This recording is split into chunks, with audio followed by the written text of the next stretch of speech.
Oleh sebab itu, di 2023 itu nanti kami akan membuat sistem pengadaan ASN itu secara fleksibel.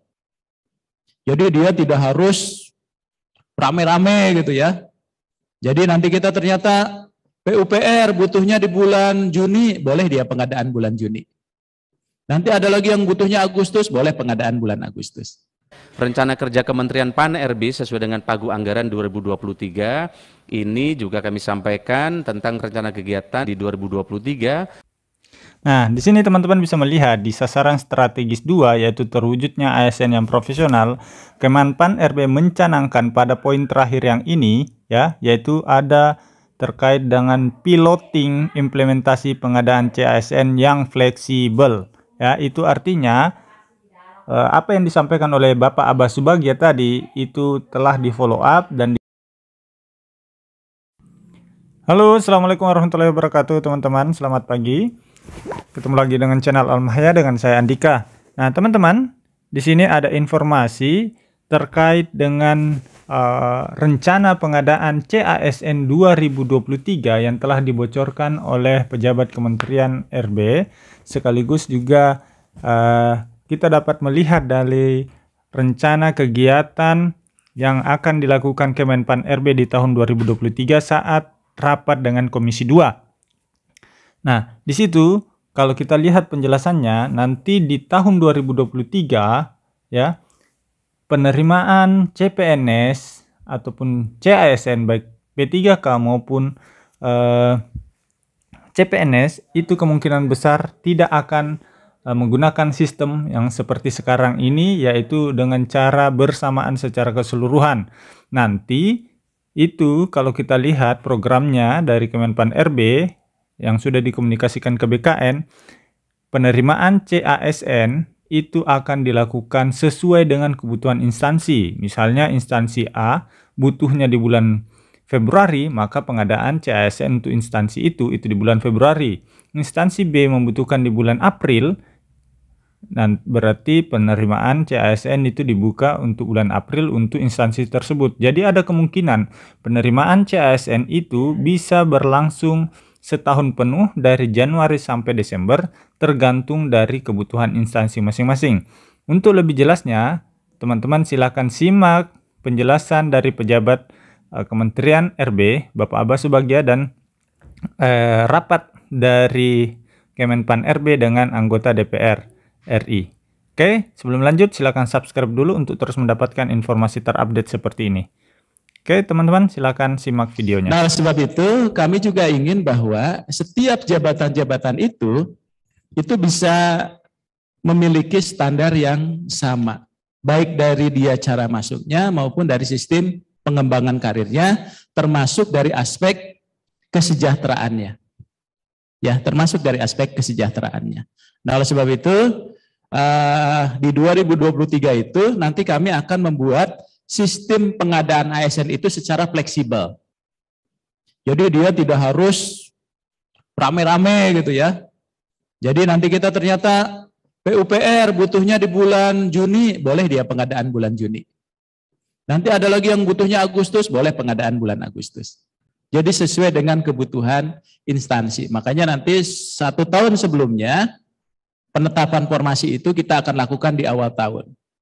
Supaya nanti tidak bareng-bareng kayak sekarang. Ya, jadi kapan saja fleksibilitas itu. Dan dari sisi tadi saya rapat dengan teman-teman BKN, BKN juga sudah mempersiapkan ketika proses seleksi itu dalam jangka waktu tahun berjalan. Jadi kalau sekarang kita butuhnya bulan Februari, tetap aja ngadainnya nanti. Udah keburu kelewat tuh momentum untuk kebutuhannya. Ya. Dan insya Allah kami juga akan sisir, nanti bukan hanya P3K untuk pengadaan kita, mungkin juga kita masih butuh untuk pengadaan calon pegawai negeri sipil. Ya, khususnya untuk jabatan-jabatan tertentu. Ya, kita butuh jaksa, kita butuh hakim, agen, dan sebagainya. Yang memang tadi jabatan-jabatannya itu adalah dibutuhkan, dia harus menjadi PNS. Yang kedua apa? Setiap JF, JPT maupun JA harus terstandar kompetensinya.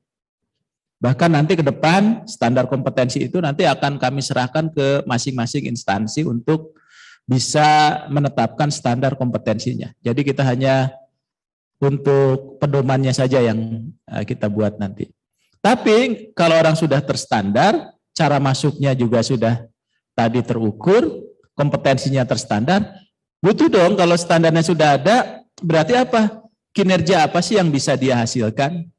Ekspektasi dari atasan itu bisa terpenuhi enggak oleh para pejabat fungsional itu. Makanya kinerjanya tadi diukur. Ya, makanya kinerja ini menjadi penting karena memang Bapak Ibu harus betul-betul mengimplementasikan ini dari awalnya itu dari aspek kepemimpinan. Jadi kalau kepemimpinannya payah nih kalau kita mengimplementasikan Permen 46 ini agak repot ya termasuk mekanisme kerjanya. Kalau itu sudah dilakukan, mau dibayar berapa sih? Mereka tuh sudah terstandar, kinerjanya bagus dan sebagainya. Maka kita evaluasi jabatannya. Ya. Harusnya saya bilang namanya evaluasi jabatan ketika teman-teman mengusulkan kelas jabatan setelah dilakukan FJAB gitu, harusnya evaluasi jabatan itu bisa naik, bisa tetap, bisa turun loh harusnya. Namanya juga evaluasi. Tapi kita kecenderungannya sekarang naik gitu ya. Ya nanti harusnya juga bisa juga turun. Nah saat ini kita sudah menstandarkan kelas-kelas jabatan. Jadi Bapak Ibu, kelas jabatan yang sudah diusulkan oleh instansi pembina, misalnya WI sekarang jadi 14, WI tempat lain pun nanti 14. Ya, nggak ada lagi perbedaan. Kalau auditor juga utamanya sudah 14, auditor dimanapun, sepanjang auditor utama, maka dia kelasnya pun sama di posisi 14. Tapi nanti tetap harus diusulkan dulu ke Menpan. Tapi pasti kami berikan 14, karena yakin misalnya auditor utama di BKN dengan auditor utama di KKP pasti bobotnya beda. Walaupun sama-sama 14. Nah, yang ingin kita ketahui adalah bobotnya. Tapi kan yang penting 14. Ya, nah itu yang sudah kita lakukan saat ini. Kalau dia sudah punya kinerja bagus, standar bagus, cara masuknya juga bagus gitu ya. Kemudian juga kinerjanya bagus, dia slotnya mau kemana? Oh, memenuhi syarat untuk ke JPT, silakan ikut seleksi terbuka kompetitif. Oh, ke talent management ya silakan. Oh, ke JF yang lain. Oh, atau dia ke administrator dan sebagainya. Ya, jadi artinya Bapak Ibu sekalian, standarisasi ini akhirnya menjadi hal yang cukup penting ya di dalam tata kelola kita. Usulan tambahan anggaran next, program dukungan manajemen mulai percepatan implementasi manajemen talenta, manajemen kerja individu dan seterusnya, itu 51,5 miliar. Rencana kerja Kementerian PAN-RB sesuai dengan pagu anggaran 2023, ini juga kami sampaikan tentang rencana kegiatan di 2023, mulai penataan organisasi, penyusunan rancangan arsitektur, penyusunan peraturan tentang kelembagaan, tata laksana SPBE dan seterusnya, termasuk evaluasi bidang kelembagaan tata laksana itu 20,9 miliar. Kemudian sasaran strategis 2, terwujudnya ASN yang profesional. Nah, di sini teman-teman bisa melihat di sasaran strategis 2 yaitu terwujudnya ASN yang profesional, Kemenpan RB mencanangkan pada poin terakhir yang ini ya, yaitu ada terkait dengan piloting implementasi pengadaan CASN yang fleksibel.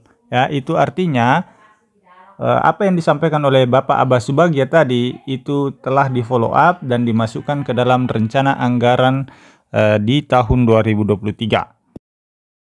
Profesional, mulai penguatan budaya kerja ASN, pengukuran employee engagement, employer branding, penerapan manajemen tata ASN dan seterusnya itu 14 miliar. Kemudian rencana kegiatan tahun 2023 Kementerian RB untuk terkait sasaran strategis 3, kami membutuhkan kurang lebih 15 miliar.